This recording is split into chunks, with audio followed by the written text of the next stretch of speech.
Imam di tengah pengasingan, kisah Santo Zygmunt Felinski.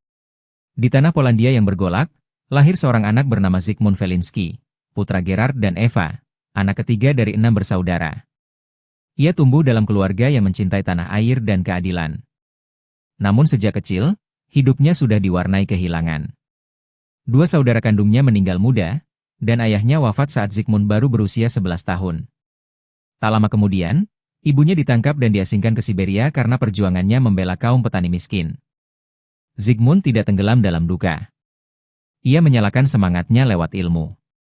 Ia belajar matematika di Moskow, lalu sastra Prancis di Paris. Di sana, ia bertemu para pemikir dan pejuang, dan ikut dalam pemberontakan Poznan yang gagal. Tapi Tuhan memanggilnya lebih dalam, bukan ke medan perang, melainkan ke altar. Ia masuk seminari, ditahbiskan sebagai imam, dan mulai melayani di Sankt Petersburg. Di sana, ia mengajar filsafat, membimbing jiwa, dan mendirikan kelompok amal bagi kaum miskin. Ia juga mendirikan kongregasi Suster Fransiskan Keluarga Maria, sebuah warisan cinta yang terus hidup hingga kini.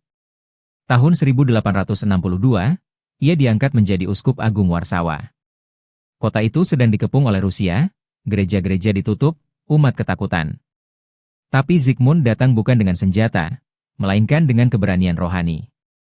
Ia membuka kembali gereja-gereja, menahbiskan ulang katedral, dan memulihkan harapan umat. Namun keberaniannya dianggap ancaman. Ketika ia menentang kekerasan Rusia dan membela imam yang dihukum mati, ia sendiri dideportasi ke Siberia. 20 tahun ia hidup dalam pengasingan. Tapi di sana, ia tetap menjadi gembala. Ia membangun gereja, mengorganisasi para imam, dan melayani sesama tahanan dengan kasih.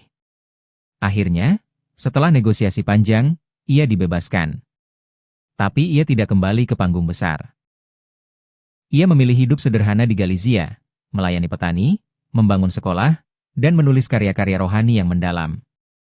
Pada 17 September 1895, Zygmunt Felinski menghembuskan napas terakhir.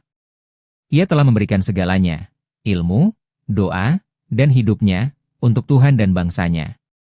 Dan hari ini, gereja mengenangnya sebagai santo, pelindung mereka yang terasing, dan teladan keberanian dalam kasih. Aku yakin bahwa dengan menjaga hatiku tetap murni, hidup dalam iman dan kasih persaudaraan terhadap sesama, aku tidak akan menyimpang dari jalan yang benar. Santo Zygmunt. Santo Zygmunt Felinski, doakanlah kami.